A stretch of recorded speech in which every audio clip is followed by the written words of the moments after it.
अस्सलाम वालेकुम वरहमतुल्लाहि वबरकातुहू। सामीन व नाज़रीन मुहतरम, मैं राना खालिद रशीद महफूज और आप मेरा चैनल पोइट्री महफूज टीवी देख रहे हैं।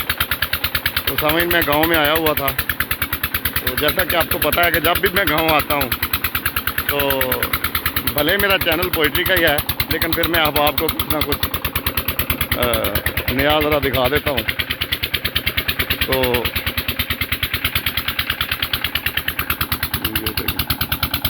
वैसे आजकल बहुत ज़्यादा गर्मी के दिन है हबस के, वरना गांव में तो आओ तो बड़ा दिल लगता है यार। यहाँ पे अगर थोड़ी बहुत भी हवा चली हुई हो ना या बारिश हो रही हो तो बड़ा पुरकशिश मौसम बनता है। तो सामीन, दरअसल मुझे आज ना एक वाक़या याद आ गया, इसलिए मैंने कहा कि एक व्लॉग बनाता हूँ छोटा सा, और उसमें साथ ही साथ ये खेत खलियान वगैरह अपने यूट्यूब अहबाब और फैमिली को दिखाता हूँ और साथ ही वो वाक़या सुना देता हूँ। तो सामीन, ये चंद साल पहले की बात है, बल्कि सिर्फ चंद भी नहीं, 15-16 साल पहले की बात है मेरा ख्याल है। हाँ, 15 साल हो गए होंगे तकरीबन। तो तब हम इधर गांव में ही होते थे, बल्कि मेरा ख्याल मैं शहर चला गया हुआ था, दूसरे भाई इधर अभी गांव में ही थे। तो वो जहाँ पे आगे कैमरा जा रहा है ना, वो जहाँ वो मकान से नज़र आ रहे हैं, वहाँ पे हमारा एक मुर्गी फार्म होता था, जो तकरीबन 3000 चूज़े का मुर्गी फार्म था, काफ़ी बड़ा। तो वो ना उसको ख़त्म कर दिया था, लेकिन उसकी छत या स्ट्रक्चर उसका खड़ा था वैसे का वैसे ही, यानी छत उसकी ठीक थी। तो उसके यानी कि नीचे ना घास फूस वगैरह उग के ना वो काफ़ी 1-1 फुट तकरीबन घास उगी हुई थी। तो शदीद गर्मी थी, शिद्दत की, इंतहाई शिद्दत की गर्मी और हबस। और वहाँ पे बैठे थे हम 2 लोग, एक मैं और एक हमारे जानने वाले थे। उनकी कोई दुश्मनी थी, तो दुश्मनी की वजह से ना वो तकरीबन हमारे पास रहा करते थे। तो फिर हमने उन्हें भेजा दुबई, 2 साल दुबई रह के आए। तो उसके बाद उनके केसेस बहुत ज़्यादा थे। हालांकि उनके एक भाई जज हैं, अब एक भाई उनके हाफिज़ कुरान हैं, एक उनके भाई बैंकर हैं, इस तरह से है। लेकिन वो बेचारा ना ऐसे फंस गया हुआ था दुश्मनियों में और इस तरह के लड़ाई झगड़ों में। तो फंसते ना बस आप ये देख लेंगे, डिपार्टमेंट जो हैं, पुलिस डिपार्टमेंट वगैरह, उसके पीछे हुआ करते थे। तो हालात उसके कुछ ठीक नहीं थे। तो उन दिनों ना उसके केस बस 1 या 2 केस रह गए हुए थे, बाकी तकरीबन सारे बरी हो गए हुए थे। तो वो दुबई से वापस आया तो मुझे कह रहा है, मुझे वो भा, पंजाबी में हम भा कहते हैं ना, भा जी। तो मुझे वो भा कहता था, मुझे कहने लगा, भा यार 2 साल दुबई रह के आया वहाँ, तो पंजाब की बारिश नूं तरस गया, बारिश नहीं वेखी। तो उस वक़्त ना आप ये देख लें कि शिद्दत की गर्मी थी और आसमान के ऊपर कहीं बादलों का नामो निशान तक भी नहीं था। तो मैंने ना वो हाजी को एक वाक़या सुनाना शुरू कर दिया। किताब का नाम है अल रखीकुल मखतूम और मौलाना मुबारकपुरी ने उसका उर्दू में तर्जमा किया है। उस किताब का ये वाक़या है। तो एक्सरसाइज होती नहीं है, कोई शहरों में रहते हैं और सांस फूल भी गया थोड़ा सा पैदल चलने में। तो वो ना मैंने वो उसे वाक़या सुनाना शुरू कर दिया। वाक़या कुछ इस तरह से था, वो पूरा पैराग्राफ मुझे लफ्ज़ी तौर पे याद है कि खुश्क साली थी। तो कुछ लोग जनाब अबू तालब की खिदमत में आए। उन्होंने आके कहा कि बारिश नहीं हो रही, खुश्क साली है, तो बहुत बुरा हाल है, कोई दुआ कीजिए ताकि खुदावंद मुताल बारान रहमत से हमें नवाजे।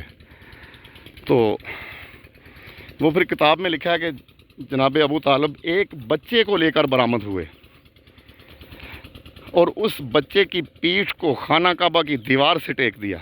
हाँ जी, और उस बच्चे की पीठ को खाना काबा की दीवार से टेक दिया। उस वक़्त कहीं बादलों का नामो निशान नहीं था। आपने उंगली का इशारा किया, मेरा ख्याल है कि आपने आसमान की तरफ उंगली करके ऐसे घुमाई होगी उंगली।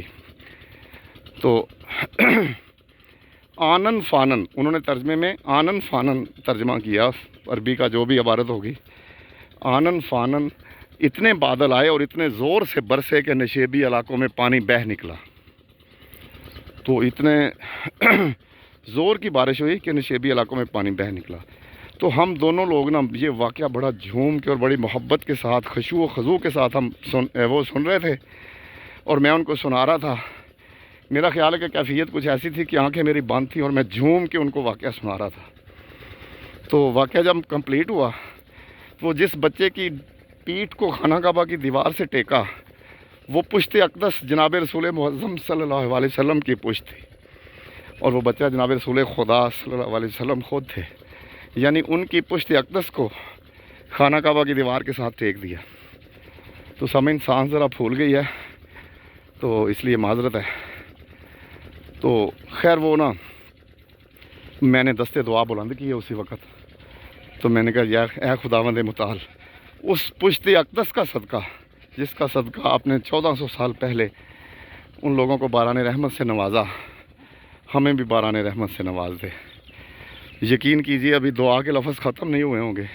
हम लोग दोनों वहाँ बैठे थे, तो यकायक एक साइड से इतना बादल उठा, और घना घना और काले रंग के बादल उठे, और फिर इतने ज़ोर से बरसे हैं ना।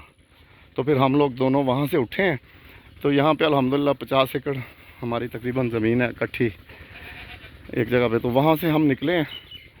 तो इस तरह से ना डी की शक्ल में हम लोगों ने चक्कर लगाया है, इस तरह पूरे रकबे का। तो वापस जब हम डेरे पे आए हैं ना, तो डेरे में अब तो खैर वो हाल ही कोई नहीं है। वहाँ पे बड़ा प्यारा वाशरूम बना हुआ था, शावर लगा हुआ था, और काफ़ी बड़े साइज़ का वाशरूम था। वहाँ पे आके वाशरूम में मैं नहाया हूँ। तो मैंने जब नहा के ऊपर से तौलिया मारा है ना, तो मेरे जिस्म के ऊपर वो तरफड़ से हो गए। हाँ जी। तो इस तरह से खुदावंद मुताल ने बारान रहमत से नवाजा। तो मुझे अभी तक वो वाक़या याद है, और आज गर्मी की शिद्दत को देख के वो मुझे अच्छी तरह वाक़या याद आया है। तो मैंने कहा ये वाक़या मैं अपने अहबाब के साथ शेयर कर लूँ। तो मेरा ख्याल है आपको वीडियो अच्छी लगी होगी।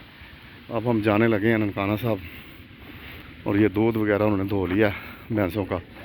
तो अब हम जा रहे हैं दूध साथ ले के। ठीक ठाक, शुक्र अल्लाह।